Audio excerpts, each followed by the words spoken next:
បាទជំរាបសួរបាទខ្ញុំបាទឈ្មោះហួតតុងហេង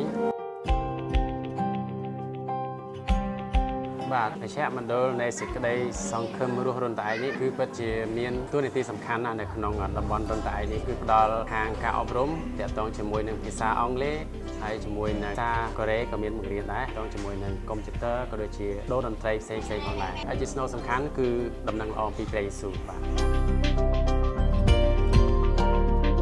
សេចក្តីសង្ឃឹមរស់រនត្អែកនេះពួកយើងក៏ដូចជាពួកលោកគ្រូដែលគាត់ជាអ្នកឧបត្ថម្ភគឺពួកយើងនឹងខិតខំធ្វើយ៉ាងណាឲ្យមានទីកន្លែងដែលផ្ដល់នៅការអប់រំហើយជាពិសេសមួយទៀតនោះគឺឲ្យពួកគាត់បានស្គាល់ព្រះយេស៊ូវកាលណាដែលគាត់ស្គាល់ព្រះយេស៊ូវហើយជីវិតរបស់ពួកគាត់នឹងមានការផ្លាស់ប្រែទៅជាជីវិតមួយដែលព្រះសពរាជហឫទ័យ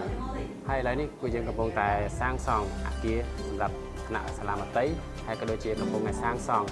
នៅតារាងទាត់បាល់ផងដែរបាទ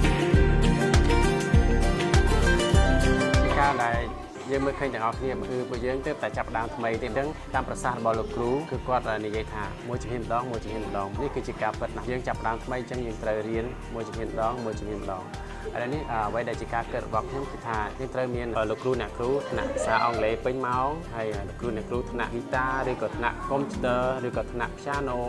បាទមានពេញម៉ោងមានព្រឹកនិងថ្ងៃបាទដើម្បីតម្រូវការរបស់ពួកគាត់ដែរមកចង់ធ្វើការសិក្សាហើយមួយទៀតនោះគឺពួកយើងកំពុងតែត្រៀមធ្វើយ៉ាងណាឲ្យមានមធ្យោបាយដឹកជញ្ជូនពួកសិស្សភាគច្រើនគឺពួកសិស្សគឺគាត់ខ្វះមធ្យោបាយនៅក្នុងការធ្វើដំណើរពីផ្ទះរបស់គាត់មកទីនេះអញ្ចឹងបើសិនជាពួកគាត់មានការដឹកជញ្ជូននោះពួកគាត់នឹងបានមករៀនយ៉ាងជាប់លាប់ផងដែរ